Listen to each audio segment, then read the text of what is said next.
That's a really good question that I don't know the answer to. I can tell you if you. Sure, if you would.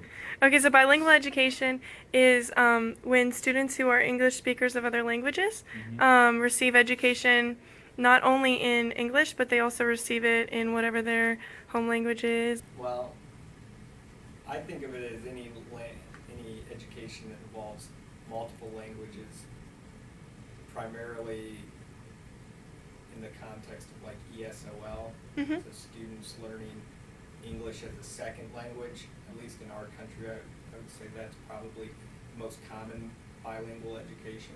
Where you teach kids in multiple languages, I'm assuming, at least more than one. Oh, I don't. Is that where you learn two languages, or is that where you're learning through two languages? Like you're learning where teachers are speaking to you with two different languages? Bilingual education is teaching kids two languages. Honestly, I'm not sure. That's okay. Bilingual education, where children learn two different languages and subjects in two different languages. Do you think that the children who learn those are generally native English speakers, or do you think that they are? I'd say they weren't. It means like when a student is able to communicate to each other and to the teacher in more than one language. I immediately think of classes that are taught in two different languages. There are probably different techniques for that. One would probably be, some days you teach in one language, other days you teach in another. I've heard of like families doing that at home. Yeah. I'm assuming it's not like teaching people a new language, like the idea of like I'm enrolled in a Spanish class, but instead integrating a language class into another class. I think it'd be like people whose native language is the other language. I think they would make up the majority of it, but I think motivated students, like motivated native English speakers would be interested in a class like that. Bilingual education is when you're being taught in two different languages. I assume that bilingual education is teaching students and not really like teaching them two different languages, but teaching them in two different languages. So they would like go to English and math in English, and then they take like science and history in a different language and learn language that way, and just diversity in that. Oh, it's learning, and it sounds like it's learning while under two different languages. So say like you're learning biology, but you're also learning biology spoken in English, biology spoken in Spanish as well.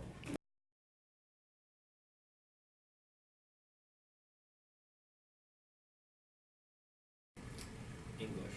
English. English. English. English. English. Proper English? I don't really know. America. English, I would say. Do most people say American? No, there's actually no official language in the United States. Really? No. There is so much fuss about Spanish speaking in this country, and it's not.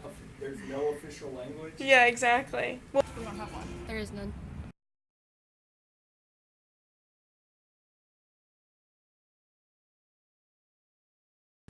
I think they should be responsible because it is the most prevalent language in this country. It will be very difficult to operate in this country without working knowledge of English. Yes, I do think that they should know it because it's very, very commonly spoken, but on the other hand, I also feel like educating in multiple languages like Spanish or Chinese are just as important.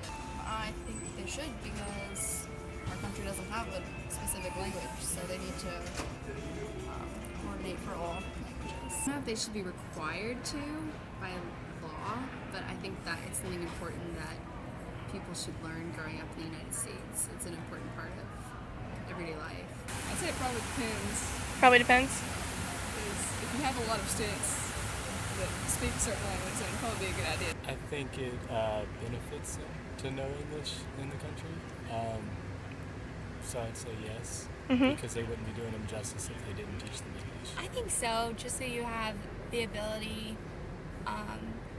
to talk to other people just like we're doing now. The school should definitely be required to offer services. Right. I don't think it's fair to force a teacher to learn a second language just to be able to teach like a bilingual Right. classroom. And I don't think it's fair to force a non-English speaking student to work their way through a class that's done in English. Like right now I teach a calculus course, and if one of my students didn't speak English, I would have a hard time figuring out what they needed help on, and it's just it seems like a disastrous situation. So I think schools should be obligated to help out. Yes. And why? Sounds bad because that's the most common language spoken in America. If they're going to be living in an English-speaking predominant country, that the school should provide that choice that they should or that they can if they want to learn English. But I mean, it's the student's choice or their parents' choice. I feel like it would help adjust to our culture, as well as many other countries around the world are learning English to communicate. Right. So it would only help the same way a lot of us are learning Spanish. Yeah.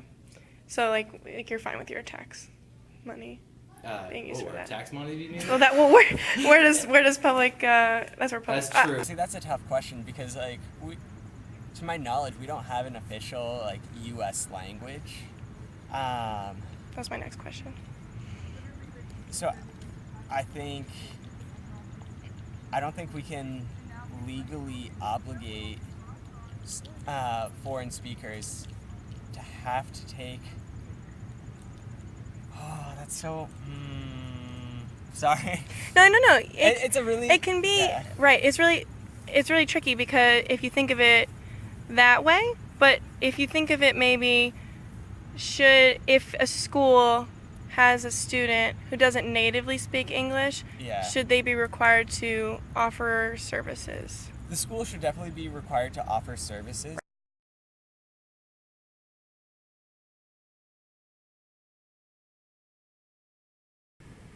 That's probably, well, I think it's just hypocrisy, to be honest with you. I think there's a lot of hypocrisy in the United States. I went to Spain and everything was in English. Right. So like you can go pretty much anywhere and they'll have English available, but if you're someone who doesn't speak English as your first language, it's a lot harder to communicate with a lot of people all over the world. I think in the United States we have a belief that like our culture is better than other cultures, and so when you speak Spanish, for example, Spanish. When you speak Spanish and English, then you're saying, oh, that can be useful and like helpful. But then if you don't speak, if English isn't your first language, then it's like looked down upon, which it shouldn't be, but it is. I'd say English is probably pretty widespread, so it's probably more common to have that than that second language in some country. I don't know that it necessarily is. I guess it just depends on where you're from. Because I think people are impressed when you grow up American English speaking and then you are fluent in another language, and it is kind of looked down upon when if you're raised Hispanic and your native language is Spanish, that you have that Spanish accent and have to overcome that. Exactly. Guys, it's Amber. So I learned actually like a lot from this assignment. First thing I was really surprised about when I was interviewing people is how little of the people that I interviewed actually knew that we didn't have an official language. They always did like coordinate it with, they didn't say this specifically, but it is the language of power. So they did know like that, they always associated with because it's like the language that everybody speaks in the United States. It's most likely going to be the official language if there is one, but there's not. And I was really surprised with how many people I got with that question. There are like 3 that I didn't, but everyone seemed to like English. English was really funny. And then the next thing that I found like really interesting from this project was that how I was able to connect it to class. Like when we talk about in class, even in the first week with the American Dream, everybody does think that that everyone should have these same opportunities and everyone should be able to succeed. But I didn't do this to everyone because I just filled out whether person I was interviewing would like that kind of question. But like some of the people that I did it to, it's like people who aren't teachers maybe don't and who aren't teachers and politicians don't always like realize that um, tax money goes to tax money goes straight to education, and so everybody thought that um, everybody thought that they should be provided with services to learn English in schools, but I don't really know that everybody considered the fact that it was their tax dollars to fund that. Everyone would say that they thought that they should be offered services, but sometimes they would say, oh, but it shouldn't be required by law, and sometimes it was like, oh, well, it should be an option, which is like really perfect and ideal. Like if the student thinks that they can get through without it, then that should be fine. But my favorite is when, you know, it shouldn't be required by law, but if it's not required by law, then um, how are we going to get the student caught up?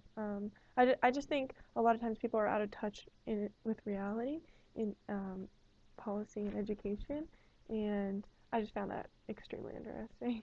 Finally, I was also really impressed with how like serious the people that I interviewed took the topic. A lot of people that I interviewed had, you know, done study abroad, um, and even if they didn't, a lot of times they did take the video very seriously. I had one goofball, and he's a nice person, but everybody did take seriously the fact that, you know, when children are in the United States, they do have that, they should have access to that free and accessible public education. And on principle, everyone did agree that the students should be taken care of and should be provided the opportunity to learn English to the best of their ability so that they can succeed. I didn't get too much into the politics with everybody, as I said, but when I did, sometimes the people that I asked like were a little like I could see how it gets controversial in politics because of even in my college students, like it can it could get controversial the minute you bring up government and funding and taxes. So I hope you guys enjoyed it, and thank you so much for watching.